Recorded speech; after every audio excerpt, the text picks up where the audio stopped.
அதே சமயம் சீமான் வந்து தனித்து போட்டி நிற்கிறதா சொல்கிறாங்க. ம்.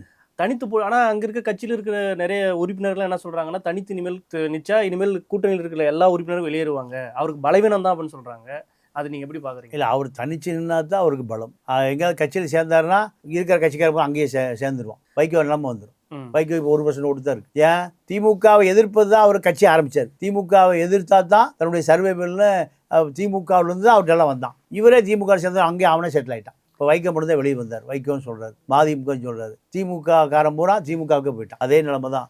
எங்கே கூட்டணி சேர்ந்தாலும் தமிழ் தேசியம் காணாமல் போயிடும். ஆனால் காளியம்மா வந்து என்ன குற்றச்சாட்டு செலுத்திருக்காங்கன்னா, அவருக்கு அரசியல் தெரியல அப்படின்ற ஜூனியர் விக்கெட்லாம் ஒரு பேட்டி கொடுத்துருக்காங்க. அதை எப்படி பார்க்க? இல்லை, அது உண்மைதான். அவருக்கு அரசியல் தெரியும், எப்படி பணம் சம்பாதிப்பது என்கின்ற அரசியல் தெளிவாக தெரியும். இலை மலர்ந்தால் ஈரம் மலரும். ஜெயலலிதா உயிரோடு இருக்கும்போது நீங்கள் 2011 50 கோடி ரூபா வாங்கினார். தொடர்ச்சியாக வேலுமணிகிட்ட பணம் வாங்குறது அவருடைய அரசியல். எப்படி அரசியல் தெரியாது காளியம்மா சொல்லுது? காளியம்மா அரசியல் தெரியல. காளியம்மாளுக்கு தமிழ் தேசிய அரசியல் என்பது பொட்டி வாங்குறதாங்கிறதே ரொம்ப லேட்டாக தெரிஞ்சுதான் வெளியே போயிருக்கு. அதனால் சீமான் தப்பு இல்லை, காளியம்மா தப்பு.